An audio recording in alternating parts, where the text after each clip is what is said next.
Everyone, to our second week of emotional literacy. My name is Dr. John Michael Salvato, and last week, as you remember, was about naming the feelings. Today, we're getting into the how-to of keeping the car of our emotions on the road when things get bumpy. So let's dive in, everyone. So what are we actually talking about?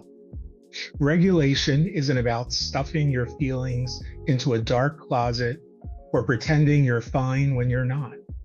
It's about taking action to change how intense an experience feels. Think of it like a volume knob that you control.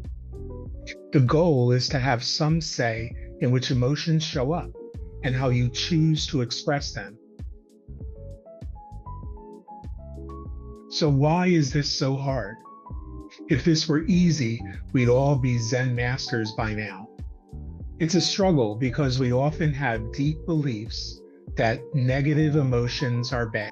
Plus, life is stressful, and sometimes we just haven't been taught the techniques to manage those intense spikes.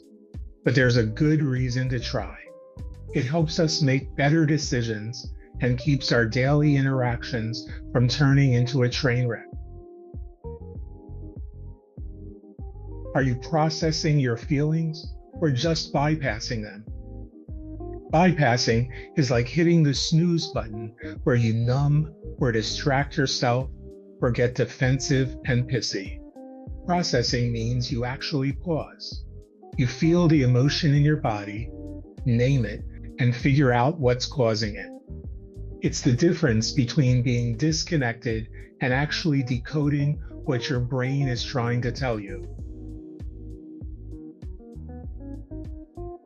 Think about your own journey. What happens when emotions go unregulated in recovery? Do you find yourself bypassing more often than not? What are some of the unique signs you might recognize when that's happening? Let's talk about some tools we can use to identify and mitigate triggers as they occur. Watch for patterns that lead to big or over-exaggerated reactions. Usually, a really intense emotion is covering up a hidden insecurity. If a situation always makes you miserable, prepare for it or just avoid it if you can. Don't forget the physical side. Hunger and exhaustion can make a minor annoyance feel like a total crisis. Before you spiral, check in with the HALT acronym. Are you hungry, angry, lonely, or tired? Sometimes the solution is a sandwich, not a life overhaul or need to go all Lorena Bobbitt on your spouse. Our third tool is to check the narrative. We're all professional storytellers in our own heads. If someone doesn't call back, it's easy to think they must hate me. We fill gaps with our own interpretations. Try the just like me technique. Instead of turning everything into a personal attack on you, tell yourself, maybe they're just busy and human, just like you. Checking your self-dialogue is another great tool. Watch out for that inner critic. Instead of asking, why am I always like this? Try flipping the script. Remind yourself, I am doing my best under these circumstances. A little self-compassion goes a lot further than self-blame. And it's so much better than being a Debbie Downer. Next, choose your response.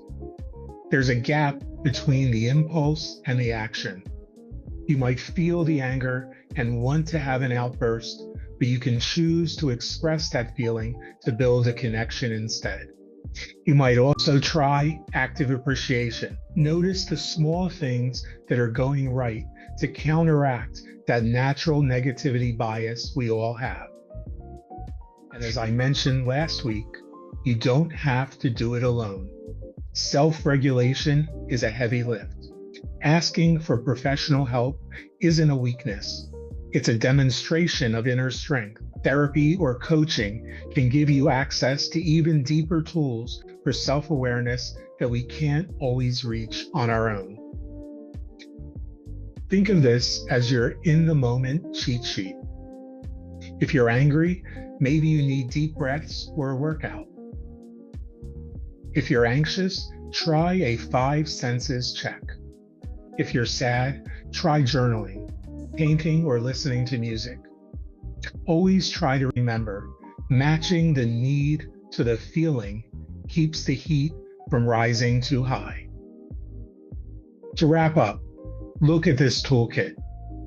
Consider using tools like breathing, physical activity, journaling, and mindfulness. Your goal for this week is simple. Pick just one of these and try it just once. That's it, just once. See how it feels to have a little more control over the volume of your day. And don't forget to comment below this module to let us know what your biggest aha moment was or anything else you would like to share.